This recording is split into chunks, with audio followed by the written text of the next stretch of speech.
Et même tout de suite avec Baptiste Morin. Bonsoir Baptiste. Alors, quand nos services de renseignement occidentaux réfléchissent à la menace russe, eh bien, on découvre qu'ils placent les câbles sous-marins en tête. Vous avez bien vérifié, mais en tête de liste. Oui, parce que Pourquoi ? c'est une cible de choix et notamment en temps de guerre, il faut se rendre compte que 99% du trafic mondial de données transite par ces câbles que vous voyez de couleur et qui parcourent tout le globe, car ils sont plus performants en fait que les satellites. Ça passe donc par ces câbles qui transmettent plus vite les données et qui coûtent moins cher à long terme. Alors on va voir comment ça se constitue ces câbles. Ce sont des fils de cuivre, d'acier ou d'aluminium. Ils sont enveloppés de protection, une gaine de protection en plastique, une armature donc métallique. Et puis au cœur, vous allez retrouver ces fils de verre. C'est ça la fibre optique. C'est ce qui fait transiter les données à cette vitesse, 200 000 km par seconde. Voilà pourquoi certains les appellent les cheveux de lumière. Prenez ce câble qui s'appelle le Dunant. Il relie plutôt.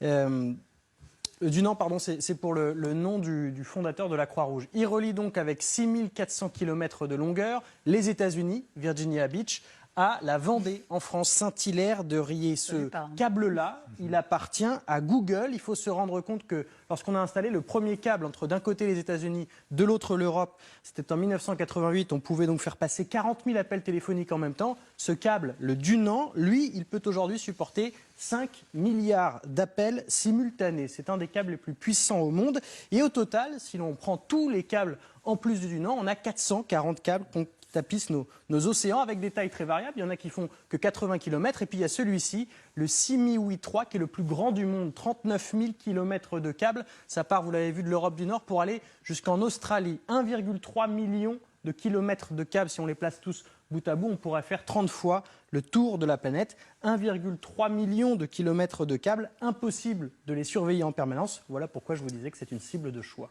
Alors, s'en prendre à cette cible, est-ce que c'est possible? Alors, c'est pas simple, mais oui, c'est possible. Il faut bien comprendre que ces câbles-là présentent des fragilités. D'abord, ils ne sont pas forcément très épais, surtout lorsqu'on est en pleine mer. C'est de l'ordre de la grosseur d'un tuyau d'arrosage. Et puis, pour l'essentiel, ils ne sont pas enterrés. En fait, en pleine mer, ils vont reposer au fond de nos océans, parfois par 6000 mètres de profondeur, mais ils sont essentiellement juste ensouillés. C'est le terme technique, ça signifie déposer au fond de nos océans. Alors, plusieurs scénarios sont possibles si vous voulez vous y prendre sur ces câbles-là. Vous pouvez y aller avec un plongeur jusqu'à 300 mètres de profondeur. Ça peut aussi se faire par une ancre de bateau qui s'accroche au câble. C'est les accidents les plus courants sur ces câbles sous-marins. Ce serait une manœuvre assez aléatoire et on se réclamerait de l'accident pour la justifier. Et puis la troisième solution, c'est de faire appel à un robot télécommandé ou un mini-sous-marin parce que ces outils-là, ils peuvent aller jusqu'à 6000 mètres de profondeur. Qu'est-ce qui fait penser que les Russes pourraient passer à l'acte? D'abord parce qu'on sait que la Russie a les capacités techniques. Au centre de l'attention, il y a un navire russe, vous allez le voir, le voici, le Yantar, navire océanographique qui dispose d'un mini-sous-marin qui peut plonger jusqu'à 6000 mètres de profondeur. Les services de renseignement ont repéré le Yantar en mer d'Irlande, c'était l'été dernier. La mer d'Irlande, c'est-à-dire à proximité de deux câbles qui relient l'Europe aux États-Unis. Les Occidentaux suspectent donc les Russes d'avoir effectué à ce moment-là des repérages. Ajoutez à cela un précédent. En 2014, la Russie s'en est déjà pris à des câbles. C'était donc au moment de l'annexion de la Crimée.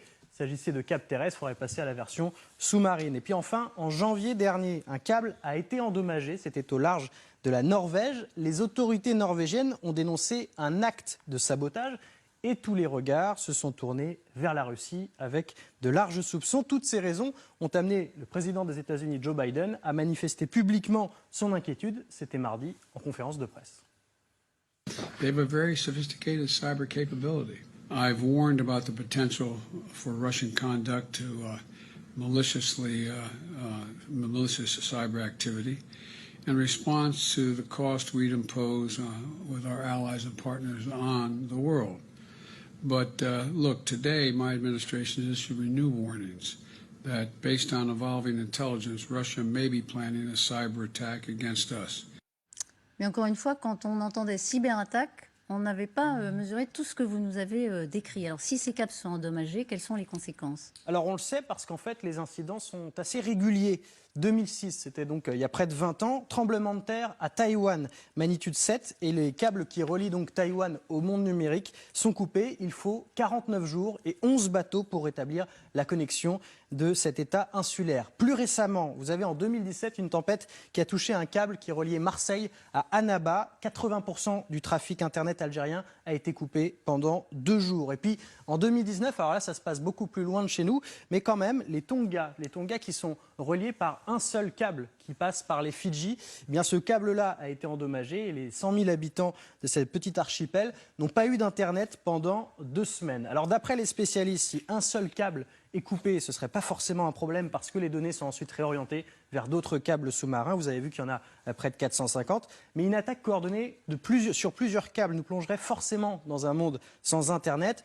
Plus de moteurs de recherche comme Google, plus de messagerie instantanée comme WhatsApp, plus non plus de sites de streaming pour Netflix. Un monde de privation sur le divertissement, pas que, vous l'avez dit, parce que la plus grosse conséquence, ce serait nos marchés financiers qui seraient plongés dans le noir.